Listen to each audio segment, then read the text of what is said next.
Nanaliksik ay nabasa ko ang isang pahayag ng mga disipulos o mga iglesia ni Cristo. Pero hindi po ang iglesia ni Cristo na itinatag ni Felix Manalo ang binabanggit kong mga disipulos. Malalaman niyo po mamaya kung bakit may kaparehas na pangalan ng sektang INC na itinatag ni Felix Manalo. Ang Church of Christ na tinatag noong 1901 ay dating kilala sa tawag na Iglesia ni Cristo. Ang tawag sa kanila ay mga disipulos. Naunang ginamit ng mga disipulos ang pangalang Iglesia ni Cristo 12 to 13 years bago itinatag ni Felix Manalo ang kanyang sekta. Katunayan, naging membro pa si Felix Manalo sa nasabing relihiyon bago umanib sa sektang Seventh-day Adventist noong 1911. Hindi rin nagtagal sa pagiging Seventh-day Adventist si Felix Manalo hanggang naisipan niyang gumawa ng sariling doktrina. Noong July 23, 1914, kasama si Antanasio Morte, nagbalak si Felix Manalo na iparehistro sa gobyerno ang kanyang sekta at tinawag niya itong Iglesia ni Cristo. Ngunit hindi siya pinayagan ng gobyerno dahil gamit-gamit na ng mga disipulos ang nasabing pangalan at rehistrado na ito noong 1901. Makalipas lang ang 4 na araw, July 27, 1914, ay rehistrado na ang sekta ni Felix Manalo sa pangalang Iglesia ni Cristo bilang Soul Corporation. Ginamit ni Felix Manalo ang pangalan ng kanyang sekta hanggang sa matapos ang World War II. Sa kasagsagan ng pananalakay ng mga Hapon ay nasira ang halos lahat ng mga legal na dokumento ng gobyerno, kabilang ang mga listahan ng mga pangalan ng relihiyon.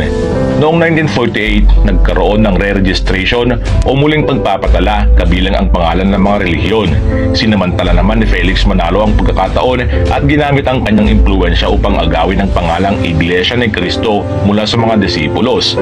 Pinilit ni Felix Manalo ang mga disipulos na magparehistro na lamang sa pangalang Church of Christ at Iglesia ni Cristo, kung saan papalitan ng letter K ang letrang C.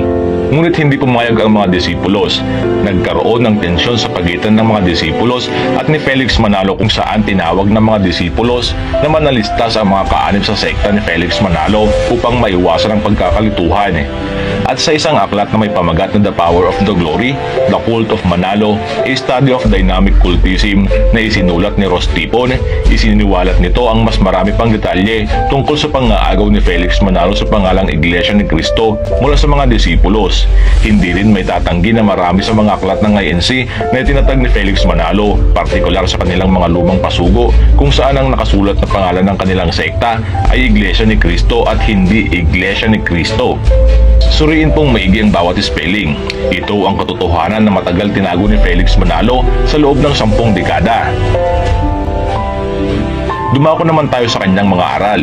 Sa mga aral ni Manalo, sinabi niyang siya ang isa sa mga pastol ng kawan na sinulat ni Apostol Juan na mababasa sa Juan 10:16. Sinabi din niya na siya raw ang anghel sa sikatan ng araw na mababasa sa Apokalipsis chapter 7. Pero kung aaralin ay mapagtatantong tumutukoy iyon sa isang anghel na nakita ni Apostol Juan na siya ay umaakyat sa sikatan ng araw. Marami pa siyang claim na binabasa niya sa Biblia na siya raw talaga ay sugo ng Diyos. Kagaya na lamang sa sinabi niyang siya raw ang uod ni Jacob na mababasa sa Isaiah chapter 43. Pero malinaw sa turo ng Biblia na ang uod ni Jacob ay mismong tumutukoy kay Kristo dahil sabi sa talata ay binutasan ng kanyang kamay at paa.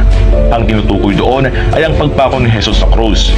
Hindi po maaaring si Felix Manalo yun dahil ordinaryo lang po siyang tao at alam nating hindi siya pinako sa krus. Siya din daw ang Elias na nasa hulan ni Malakias na susuguin bago dumating ang araw ng paghuhukom at siya rin daw ang huling sugo. Mababasa ang mga sinabi niyang ito sa kanilang pasugo noong Hulyo 1956 sa page 7. Narito ang nakasulat. Sa dalawang sunod na lathala tungkol sa paksang ito ay maliwanag na ating natiyak sa pamamagitan ng mga hula sa banal na kasulatan na si kapatid na Felix Manalo ay huling sugo ng Diyos sa wakas ng lupa. Kaya huling sugo, gaya ng ating napag-aaralan, ay pagkatapos ng gawaing kanyang isinasagawa sa makatuwid bagay ang pangangaral ng mga dalisay na salita ng Diyos ay wala ng iba pang sugong darating kundi ang kakilakilabot na paghuhukom o ang katapusan ng pag-iral ng sanlibutang ito. Maliwanag po ang sinabi niya. Wala na daw susunod sa kanya kundi ang paghuhukom na. Pero alam naman po natin hindi yun nangyari.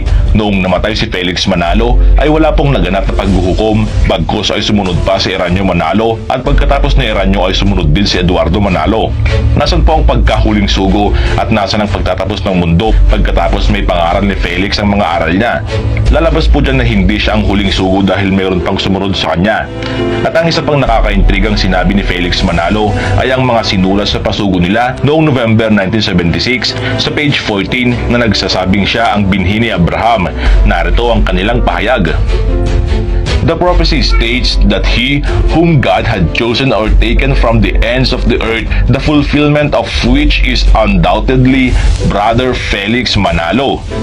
Ngunit noon yatang mapuna nilang mali ito ay binago nila ito noong July 1999 sa kanila ding pasugo at sinabing si Jesus talaga ang binhi ni Abraham. Narito ang kanilang sinulat.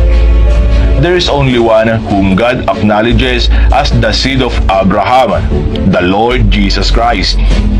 Napakaliwanag ng maling aral nila, kaya maraming tumutuligsa sa mga aral na ito ni Felix Manalo at ang Iglesia ni Cristo dahil kung susuriing maigi ay talaga namang mali. Sa kabila ng mga patunay na may mali ang sektang ito ay napakarami pa rin ang naaakay nito. Ikaw, naniniwala ka ba sa mga turo niya? Please comment your own opinion below at pag-uusapan po natin yan Uulitin ko pong batay lang po ito sa aking mga pananaliksik ko at hindi ko intensyong siraan ang anumang relihiyon Hanggang dito na lang at sana ay may napulot kayong kaalaman sa video ito. Marami pong salamat.